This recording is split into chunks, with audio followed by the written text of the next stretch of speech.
Estamos em Outubro Rosa e como é importante falar sobre prevenção ao câncer de mama e também sobre os impactos do câncer, dessa notícia no nosso psicológico, até mesmo sobre prevenção, esse diagnóstico precoce.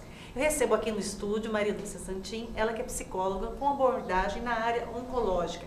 Maria Lúcia, por que você assim decidiu por essa área oncológica? Assim, teve algo que deu esse start? Não, eu vou realmente buscar essa especialidade? Transitar ali, nesse universo? Ana, primeiro, muito obrigada pelo convite. É um prazer estar aqui com você nesse mês importante, né, de divulgação de informação do Outubro Rosa. E realmente falar sobre o câncer hoje a gente tem que falar de uma maneira mais leve. E essa ideia de estar passando essa informação, né, para o público é muito importante. Então, parabéns, né, por esse Outubro Rosa aí que vamos viver. Escolher sobre falar sobre o câncer, na verdade eu tive uma afinidade bem de pertinho com o câncer e hoje estar trabalhando com pacientes oncológicos realmente dentro da minha profissão, dentro da área da psicologia, eu entendo que hoje eu consigo ter mais reciprocidade com os pacientes para falar sobre câncer. Então, quando você fala com alguém e fala, eu sinto que você sentiu, parece que conforta mais um paciente que já está passando por uma situação delicada. Você viveu essa experiência? Eu vivi essa experiência pessoalmente e na minha família também. E quando você viveu essa experiência, a psicóloga foi mais forte ou a mulher, a Marilúcia, com seus medos foi mais forte? São fases, né? Realmente receber um diagnóstico de câncer não é tão tranquilo assim, é tudo muito novo, né? O apoio familiar é fundamental para os pacientes com câncer e eu tive assim um apoio familiar fantástico e a questão da psicologia realmente me ajudou muito. E eu lembro que eu falava assim para minha médica, eu falava assim, traz uma foto para mim do que produzir o que é uma medula, né? Então, o que meu corpo tem que produzir para eu ficar bem? E realmente ela trouxe para mim e eu mentalizava muito isso, né? Porque eu precisava produzir glóbulos vermelhos no meu corpo. Então, eu falo que como psicóloga, realmente eu usufruí dessas informações, desse ensinamento, para minha mente poder ajudar o meu corpo a fazer o que tinha que ser feito. Então, isso é muito bom. Marilúcia, você acredita que ainda temos muitos tabus em relação ao câncer, que é preciso desmistificar o câncer, que temos muitas crenças que precisam ser trabalhadas? Mulheres, homens, essa sociedade como um todo? Eu vivencio isso, né? Na clínica, a gente percebe muito essa questão do medo, a crença, o que nós recebemos de informação quando nós éramos pequenos, né? Nós escutávamos que vovó morreu de câncer. Ficou muito associada, essa palavra que você disse, essa frase, fica muito forte no nosso imaginário, nas nossas memórias. Fulano morreu de câncer. Morreu de quê? De câncer. Então essa crença, esse paradigma que nós escutamos quando éramos pequenos, que o câncer matava, hoje quando nós recebemos dentro da nossa casa ou quando nós mesmos recebemos o diagnóstico de câncer, eu lembro que eu perguntei para o meu médico, eu vou morrer? Ele falou, vai, né? Então assim, ok, mas qual é a minha probabilidade de viver? Aí é diferente, né? Então assim, o que eu preciso fazer para viver?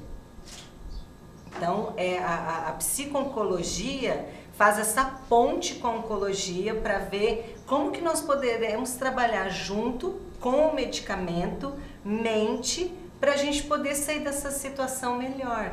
E você acredita que toda essa sua formação e abordagem, como você lidou com tudo isso, agregou na cura?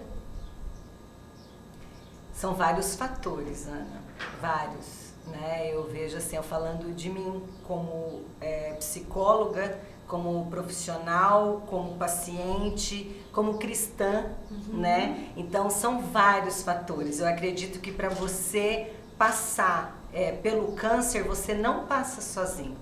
Então, além de todos esses fatores que a pessoa tem intrínseco, né? O paciente com câncer, ele não adoece sozinho, adoece todo o sistema familiar. Então a psico-oncologia, ela vem para trabalhar com o paciente, com essas dores, com esses medos e também para auxiliar a família, porque os familiares também adoecem, todo o sistema familiar adoece. E isso precisa ser visto com muito cuidado, com muita individualidade, com muito carinho, né? Isso tem que ser muito humanizado, porque todos sofrem. E a gente tem que entender que esse sofrimento pode ser acolhido, ele pode ser amenizado, ele pode ser desmistificado. Uma palavra que é muito presente é o medo. Há uns 2 anos que eu fiz várias entrevistas aqui no Repórter MT com mulheres, acho que no Outubro Rosa de 2 anos atrás. E elas me chamou a atenção porque eu as convidei aleatoriamente, elas faziam parte do MT Mama, e todas elas, acho que eram 4, que entre o grupo, as que eu convidei, tinham sido abandonadas pelo companheiro diante desse diagnóstico, né, do câncer de mama. O medo, ele está presente, claro, com a paciente e também no seu parceiro. Muitas vezes o abandono vem desse medo. Esse medo, onde ele está, né? O medo, a gente percebe que ele está no desconhecido. Então, por mais que nós tenhamos a informação disponível, quando eu recebo um diagnóstico de câncer, o medo está no que eu vou fazer com isso.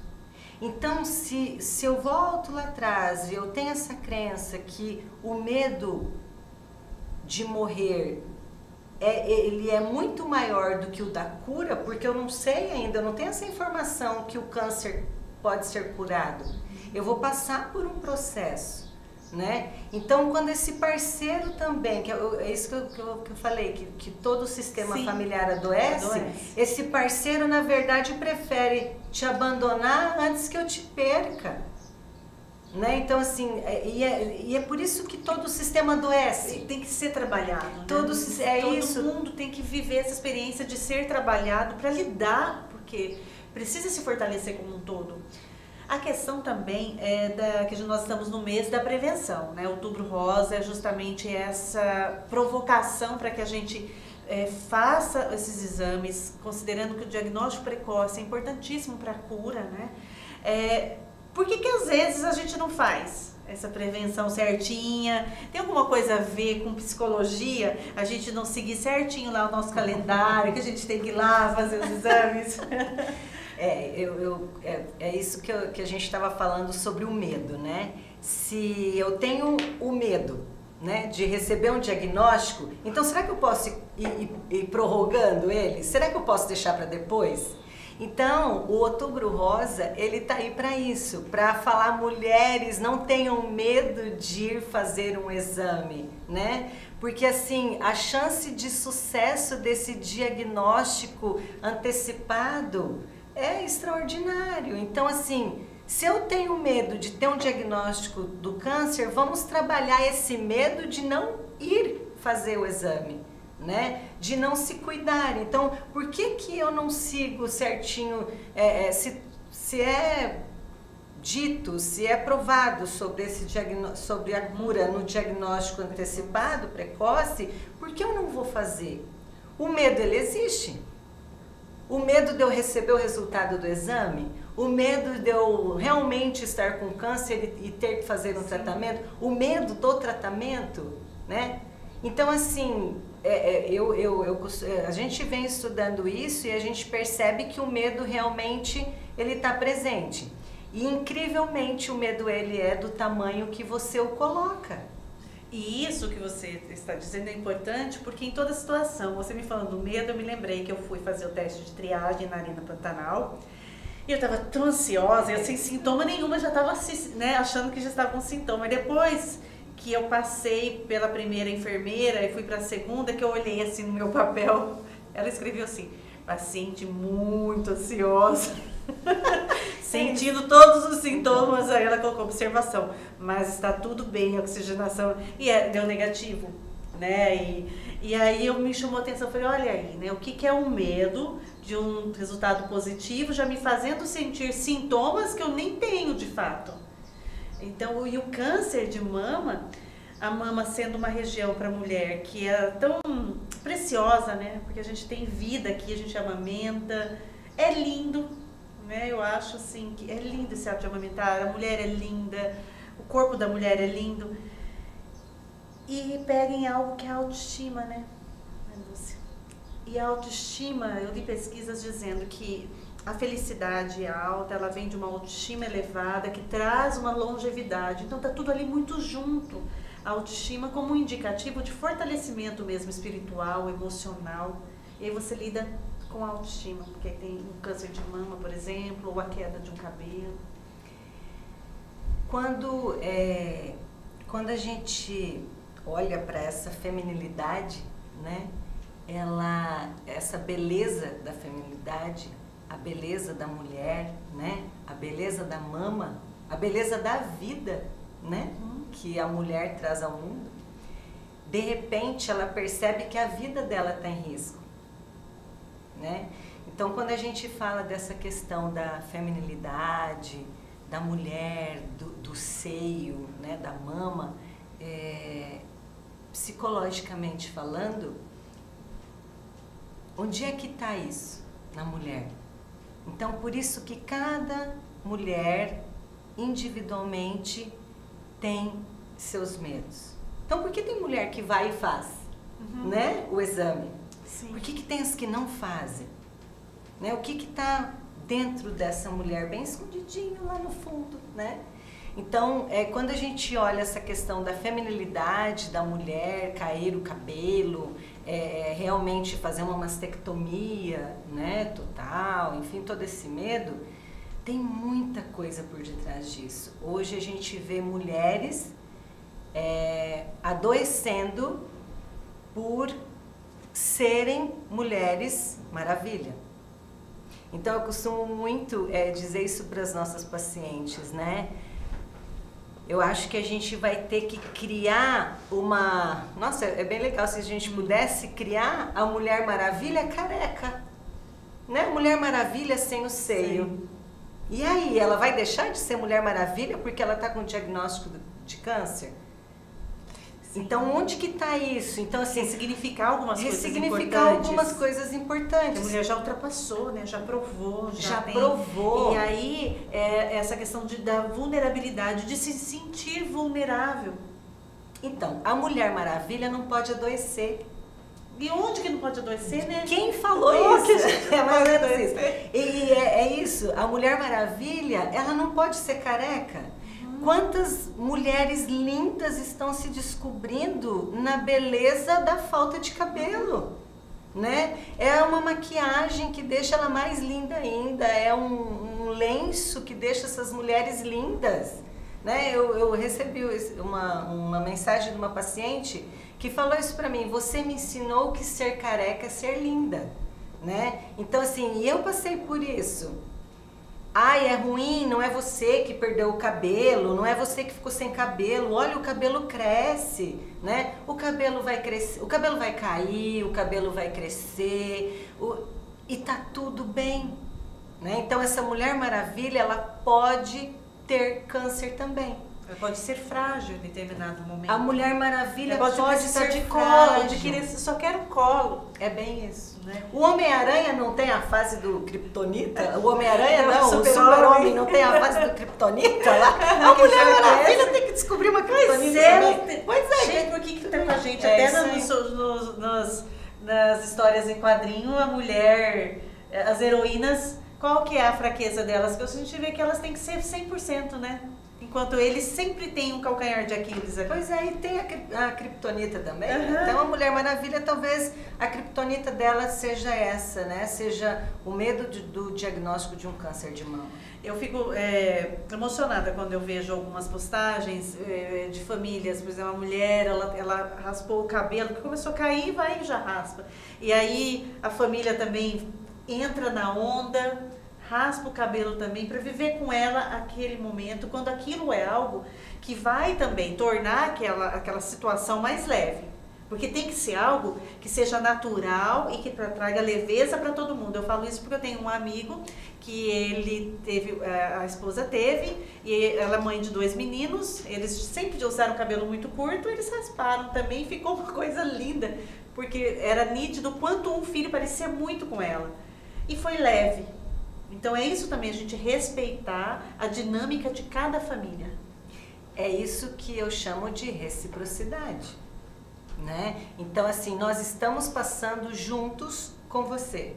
Então se o cabelo é importante para você, nós também vamos passar junto, que é isso que você colocou. Talvez para algumas pessoas isso não seja importante, né? Mas dependendo, é por isso que é muito individual, né? É ter muito cuidado, é ter muito carinho quando a gente conversa com os pacientes, né? Que estão passando por esse processo do tratamento oncológico, né? É esse respeito individualizado. Cada pessoa é única, a dor da pessoa, o medo da pessoa é muito individual. E a gente tem que respeitar muito isso, isso é muito sutil. E quando você diz cada pessoa individual, quais são as maneiras da gente lidar com esse medo? É falar sobre ele, é deixar que ele venha, olhar para ele e pensar positivamente, é negá-lo, é fugir desse medo, é buscar notícias positivas, assistir filmes positivos, assim, existem maneiras de lidar com esse medo que nos fortaleça. Claro que cada um tem sua terapia individual, mas assim, ações parecem tão simples, mas que sim podem impactar. Eu penso que essa ação é o falar, né? Eu costumo dizer que nós temos que falar sobre o câncer na mesa do jantar. Nós temos que falar sobre uma vez era proibido falar sobre sexo, né? Hoje é uma coisa normal. Sim. Concorda? Sim. Então, assim... Sim, imagina, nós com meu sexo com meus pais, imagina, minha filha... Não falaríamos de jeito nenhum. É tranquilo. Né? Não falamos, sim, né? com os pais, até hoje. Até hoje, não falamos. Não. Né? Perguntar, né? Vocês beijam na boca? Como é que é isso? É muito interessante isso. Então, o câncer tem que ser falado na mesa do jantar, tem que ser falado sobre ele. Então, talvez seja isso que traga essa leveza, é essa aceitação. Porque quando eu aceito, dói menos. E é muito real isso.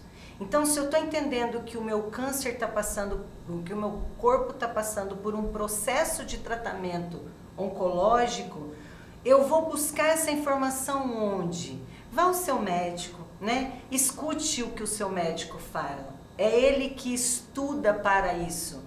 Então, eu falo a psico-oncologia como ponte, né? Ela vem ajudando o médico a trabalhar sobre isso. Então, eu vou no Google, mas não estou escutando o que o meu médico está falando. Eu escuto o que a vizinha está contando, mas espera aí, alguém na família dela passou por isso? Não, mas ela... Então, espera aí, calma. Né? Então, quando a gente fala sobre isso em casa, quando a gente conversa sobre o câncer em casa, fica mais leve. E eu escutar realmente o que o meu médico está falando. Porque é ele que está cuidando de mim, né? A equipe de enfermagem, quando você vai fazer quimioterapia, eles têm um cuidado tão lindo, né? Olha, cuida da veia, olha, né? Vamos fazer isso para a veia tá boa no próximo ciclo. E é muito legal quando você começa a entender essa dinâmica realmente do tratamento. Escuta o que o médico fala. Vamos falar sobre o câncer dentro de casa, respeitar esse processo. Se hoje eu não estou bem, deixa eu dormir. E é por isso que a gente fala que a família tem que estar junto. É a família entender que realmente após uma quimioterapia, o corpo tem suas reações e respeitar isso, né? Respeitar, acolher. Eu falo, tá fadigado? Pega a fadiga e vai dormir com ela, né? E tá tudo bem. Por quê? Porque tem dias que você vai estar muito bem. Tem pacientes que passam pelo tratamento muito bem. Por quê? Porque a medicina hoje tem os seus caminhos até para amenizar a dor, amenizar enjoos, amenizar esses sintomas. Evolui, né? E evolui a cada dia. Essa é a importância também da questão da medicação, que os estudos mostram aí que muitos pacientes não foram buscar a sua medicação, né? não seguiu o tratamento como deveria ser feito por conta da pandemia. E que isso oferece um risco para a saúde de quem está em tratamento. Isso oferece um risco muito grande. Então, pacientes que estão em tratamento de câncer com pandemia, continuem o seu tratamento. É necessário, existe um protocolo, é por isso que eu falei, esse protocolo ele tem que ser seguido. Eu acho que a obediência é uma palavra muito bacana para um paciente que está passando pelo tratamento de câncer. De disciplina, né? Essa disciplina, né? Se existe um protocolo, é porque alguém estudou e faz sentido você segui-lo. A gente tem pesquisas também que apontam que 13%, houve um aumento de 13% em 20 anos de mulheres com menos de 40 anos com câncer. Pela sua experiência, esse impacto psicológico, essa relação com esse diagnóstico, com o tratamento, modifica em determinada idade, na juventude, em questão de maturidade ou na melhor idade ou não? É muito individual e não tem muito a ver com faixa etária. Ou as pessoas assim com 20 anos, 30 anos, quando se deparam com isso, estão mais sensíveis para lidar? Ou não? Então, tem pacientes jovens que a mente é mais idosa do que a do idoso. Tem pacientes idosos que são jovens, assim, mentalmente, eu gravei extraordinariamente. No ano passado um evento lá de vocês, com uma paciente assim de melhor idade, que um show, que eu falava, uau, que mulher incrível. É isso. Então, eu não penso que, não estou vivenciando a questão da idade. Não estou vivenciando isso. O importante é, em qualquer idade, ter fortalecimento emocional para lidar. É em qualquer idade você estar aberto a viver essa nova fase na sua vida. E como que eu vou viver essa nova fase? O que eu trago para viver essa nova fase? O que eu modifico na minha vida para viver essa nova fase? Você que viveu, você pode dizer que você era uma antes da leucemia e depois, e se tornou outra pessoa, uma pessoa melhor? Eu vejo que o câncer, esse processo do câncer na nossa vida, não é nem no nosso corpo, né? Na nossa vida, ela ressignifica, né? Só que tem pessoas que veem essa questão do câncer, é muito essa questão punição mental, né? Da punição, o porquê eu tô doença passando como por punição, isso, o que eu fiz para estar passando por isso. A questão emocional, né? Dizendo a raiva vira câncer. Eu imagino você como psicóloga que muitas pacientes digam, eu senti aquela raiva durante tantos anos, doutor, eu acho que isso virou um câncer. Então, eu vejo assim, ó, que a raiva faz parte da vida. Só que o que você faz com a raiva, né? Então, eu guardar raiva pode desencadear uma doença em mim, não necessariamente um câncer, mas pode desencadear uma doença. Eu acho a emoção. Hoje eu vejo o seguinte, esses sentimentos fazem parte da nossa vida. Eu não posso culpá-los 100%. Entendeu? O sentimento, ele faz parte do nosso dia a dia. É impossível a gente só ter sentimento qualificado, porque agora a palavra é qualificada. Você viver triste, você sentir raiva, uma profusão. É uma profusão. Então, assim, respondendo a sua pergunta em relação ao processo da doença que eu passei, eu ressignifiquei o meu modo de viver, que passa justamente por esses sentimentos. Como que eu passava pela raiva? Como que eu passava pela tristeza, né? Talvez hoje eu não potencialize tanto esses sentimentos ruins. Então esse ressignificar está aí, né? Não potencializar o que me machuca. Para a gente finalizar, o que você deixaria aqui de mensagem nesse Outubro Rosa para quem está nos assistindo? Lembrando que são mulheres que estão prestes a fazer esses exames, né, de prevenção, famílias que acompanham outras mulheres que enfrentam tratamento. O Outubro Rosa, eu vejo as datas comemorativas, as datas comerciais, né? eu vejo elas como uma grande oportunidade de conhecimento, Formação, de informação, de educação, né? Então, as mulheres que estão aí, super mulheres maravilhas que somos, né? Eu penso que nós temos que ser super mulher maravilhas para nós mesmas, né? Então, as mulheres entenderem que cuidar da saúde delas é o mais importante, porque se eu estou bem, eu consigo cuidar da minha família, eu consigo trabalhar bem, eu consigo estar bem. Então, essas mulheres que cuidam de todos, chegou a hora de cuidar delas, preventivamente. Muito obrigada, Marilúcia Santin, minha entrevistada de hoje. Obrigada a você.